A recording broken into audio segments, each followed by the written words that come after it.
जय महाकाल। मैं आचार्य पंडित अमित द्विवेदी अपने YouTube चैनल में आप सभी का स्वागत करता हूं। जब भी कोई साधक साधना करना चाहता है तो तंत्र साधना शुरू करने से पहले साधक को ये जानना चाहिए कि साधक के लिए कौन से ऐसे नियम हैं जो बहुत ज़्यादा जरूरी हैं, जिन नियमों को पूर्ण रूप से उनका पालन किए बिना आप तंत्र की क्रियाओं में पूर्ण सफल नहीं हो सकते। जब हम कोई साधना करते हैं तो हमारी ऊर्जाएं नाना प्रकार से बर्बाद होती रहती हैं, कहीं ना कहीं इधर उधर जाती रहती हैं। उदाहरण के लिए आपका आहार, आप क्या खाना खा रहे हैं, आपका खाना किस माध्यम से बना हुआ है, किसने पकाया है, ये भी बातें मायने करती हैं।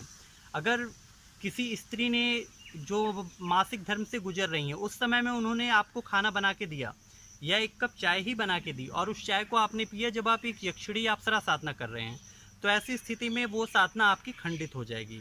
इन सारी बहुत सी बातों को हम ध्यान नहीं देते। बहुत साधनाओं में अगर आप कोई ऐसी साधना कर रहे हैं जिसमें आपको स्वप्न के माध्यम से, जैसे कि स्वप्न वार्ताली, स्वप्नेश्वरी साधना कोई भी हो गई, त्रिचिंतनी साधना जिसमें आपको स्वप्न के माध्यम से जानकारी मिलनी है, अगर आप भूमि शयन नहीं करेंगे, आप बेड पे सो जाएंगे या सोफे पे आप लेट सो गए, ऐसी स्थिति में आपकी वो साधना फल नहीं देगी। क्योंकि स्वप्नेश्वरी साधना आपको तभी लाभान्वित कर सकती है जब आप भूमि पे शयन कर रहे हों। इसके अलावा अगर आप बगलामुखी साधना या कोई भी साधना करें, ऐसी बहुत सी बातें होती हैं जिनको आपको समझना चाहिए। आपका क्रोध करना, आपका बोलना, वो भी चीज़ें, किसी को आपने एक दुआ भी दी तो वो दुआ भी कहीं ना कहीं आपके पुण्यों का प्रताप ले लेगी, कुछ आपका अंश उसमें से निकल जाएगा। अगर आप बजरंग बाण का पाठ कर रहे हैं, कोई किसी की आपने दिक्कत ठीक कर दी, किसी बीमार आदमी को आपने ठीक कर दिया, तो उस पाठ का प्रभाव वो कहीं ना कहीं छिड़ होता है, उसकी शक्ति, उसका असर कम होता चला जाता है। तो ऐसी कौन कौन सी बातें हैं जिन बातों को आपको जरूर पालन करना चाहिए। अगर आप कोई भी साधना शुरू कर रहे हैं तो इस बार नियम को आप जरूर ध्यान से समझ लें। साधक को सबसे पहले जब आप कोई भी साधना करें तो आपको ब्रह्मचर्य का पूर्ण रूप से पालन करना चाहिए। और ब्रह्मचर्य का अर्थ सिर्फ संभोग से नहीं है, आपका मानसिक चिंतन, मानसिक रूप से भी आपको ब्रह्मचर्य धारण करना होगा। आपका मन पवित्र होना चाहिए, आपकी वाणी पवित्र होनी चाहिए। साधना काल के बीच में ये बातें बहुत ज़्यादा मायने रखती हैं। आपकी 11 दिन, 21 दिन या 40 दिन की वो साधना पूरी हो गई, फिर आप कुछ भी करें कोई खास दिक्कत नहीं है, लेकिन जब तक आप उस 11 या 21 दिन के बीच में हैं, उस अंतराल में, साधना अवधि में आपको ब्रह्मचर्य का पूर्ण रूप से पालन करना होता है, अन्यथा आपकी साधना खंडित हो जाती है। दूसरी बात, साधक को एकांतवास करना चाहिए। साधक को ऐसे स्थान पर रहना चाहिए जहां वो ज़्यादा से ज़्यादा लोगों से बात न करे, ज़्यादा लोग उससे बात न करें, क्योंकि बोलने से भी हमारी ऊर्जा, हमारी शक्ति का अपव्यय होता है। जितने लोगों से आप हाथ मिलाएंगे, आपके हाथ मिलाने से, एक दूसरे के कपड़ों को इस्तेमाल करने से, आपके कोई भाई या आपने किसी दोस्त का कपड़ा पहन लिया साधना काल में, ये बातें हैं जो उनकी ऊर्जा को, उनकी अथर्वा की शक्तियों को आपसे जोड़ देंगे। ऐसी स्थिति में आपकी शरीर पर मंत्रों का जो प्रभाव होना चाहिए वो पूर्ण रूप से नहीं हो पाएगा। तीसरी बात, साधना काल में साधक को भूमि शयन करना चाहिए। जमीन पर ही कोई भी साधना आप कर रहे हैं, वो सबसे उत्तम है कि आप जमीन पर ही आप सोएं।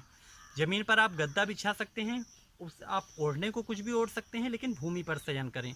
अगर आपको सोना ही है ऊपर, तो आप आम की लकड़ी की बनी हुई चौकी का इस्तेमाल आप कर सकते हैं, उस पर आप सो सकते हैं। इसके अलावा जब भी आप कोई साधना कर रहे होते हैं तो आपको अपने आहार का विशेष ध्यान देना होता है। अब यहाँ आहार का मतलब यही नहीं है कि सबको सात्विक भोजन ही करना चाहिए। उदाहरण के लिए कोई मसान साधना कर रहा है, कोई भैरव या अवघड़वीर साधना कर रहा है, तो उसका आहार कैसा होना चाहिए? उसका आहार उसकी साधना के अनुरूप तमोगुणी होना चाहिए। अब तमोगुणी में उसे रोज मांस ही नहीं खाना, लेकिन कम से कम वो काली उड़द तो खा सकता है, क्योंकि काली उड़द को भी मांस का प्रतीक माना गया है। नींबू इसका प्रतीक माना गया, अनार। तो इस कुछ तरीके की चीज़ें आपको तमोगुणी आहार विहार अपने साथ जोड़ना पड़ेगा अगर आप तमोगुणी साधना कर रहे हैं। सात्विक साधना कर रहे हैं तो पूर्ण सात्विक बने रहिए। आप कोई जिन्न या कोई परी का अमल कर रहे हैं, कोई यक्षिणी साधना कर रहे हैं, यक्षिणी की सौम्य साधना, क्योंकि अब शमशान यक्षिणी की साधना करेंगे तो जरूर आपको तमोगुणी भोग देना पड़ेगा। लेकिन जो सात्विक यक्षिणियाँ हैं उनकी साधना में आपको पूर्ण सात्विक होना चाहिए। आपको प्याज लहसुन भी नहीं खाना चाहिए। जहाँ तक हो सके बाहर में भी, आप कहीं यात्रा कर, कहीं आपको दिन में बाहर जाना पड़ रहा है तो आप बाहर का खाना मत खाइए। आप वहाँ कोई फल वगैरह खा सकते हैं, बाहर से खरीद के फल खाएं। जब भी आप कोई साधना कर रहे हैं तो आपको कोशिश करना चाहिए कि साधना काल में हल्का भोजन करना चाहिए, तैली खाना खाने से बचना चाहिए। और एक बात का विशेष ध्यान रखें, कि खाना अगर आपके हाथ का ही बनाया हुआ हो तो सबसे अच्छा रहता है, क्योंकि साधक को उसका सबसे उत्तम तरीका तो यही है कि वो अपने हाथ से ही खाना स्वयं बनाए और खुद बना के खुद खाए। एक समय दिन में भोजन करे। यदि जो साधक एक समय भोजन नहीं कर पा रहे हैं वो 2 समय भी कर सकते हैं। इन कुछ एक बातों का आपको ध्यान रखना होगा। इसके बाद बात करते हैं आचरण की। आचरण का अर्थ ये है कि साधना में आपको क्रोध नहीं करना चाहिए। अगर आप बगलामुखी साधना कर रहे हैं या धूमावती साधना कर रहे हैं और आप क्रोधवश कुछ बोल जाते हैं, तो आपकी ऊर्जा का प्रभाव, मंत्रों का प्रभाव कहीं ना कहीं सामने वाले का अहित करने में जुड़ जाएगा। और अगर सामने वाले का अहित हुआ तो आपका अहित हो ना हो, आपका अपव्यय जरूर हो जाएगा। आपकी सिद्धि वहाँ खत्म होती रहेगी। आपकी वाणी कैसी है इस पे भी निर्भर करता है कि आपकी साधना सफलता मिलेगी या नहीं मिलेगी। साधना करते समय मनोरंजन इत्यादि की चीज़ों का कम से कम प्रयोग करना चाहिए। टीवी, गाना सुनना, इस तरीके की क्रियाकलापों से बच करके रहना चाहिए। इसके अलावा एक बात और ज़रूरी है कि जब भी आप कोई साधना करें तो हमेशा जप संख्या, जप स्थान, माला, आपका भोग ये एक निश्चित हो और नियमित हो। अगर आप 9 बजे साधना रात को शुरू कर रहे हैं तो रोज़ 9 बजे ही करें। ऐसा नहीं कि आज 9 पे किया, कल 9:10 हो गए, परसों 9:15 हो गया, कभी 8:30 पे ही बैठ गए, कभी घर आने में देरी हो गई, आप 10 बजे से बैठ गए। 21 माला करनी है लेकिन आपको किसी दिन दिक्कत हुई, आप 15 माला करके उठ गए। इन सारी बातों को अगर आप अपनी साधना काल में उतारेंगे तो आप सफल नहीं हो पाएंगे। भोग आप क्या दे रहे हैं? ऐसा नहीं कि एक दिन आपने बहुत अच्छा 56 व्यंजन रख दिए, अगले दिन से लौंग बतासे पे कर दिया देवता को। कम दें लेकिन नियमित दें। बेसन का लड्डू तो बेसन का लड्डू, बूंदी का लड्डू तो बूंदी का लड्डू। अब ये भोग क्या होगा ये तो आपके गुरु बता पाएंगे कि आप कौन सी साधना कर रहे हैं, क्योंकि जब तक यही निश्चित नहीं है कि आप कौन सी साधना कर रहे हैं तब तक ये कहा नहीं जा सकता कि भोग क्या है। लेकिन जो भी भोग हो वो एक भोग हो, नियमित हो। उसके अलावा एक बात और विशेष रूप से ध्यान देनी चाहिए, जब भी आप कोई साधना करें, साधना को चुनने से लेकर के उस साधना के पूर्ण आहुति होने तक अपनी साधना के बारे में किसी को भी ना बताएं सिवाय अपने गुरु के।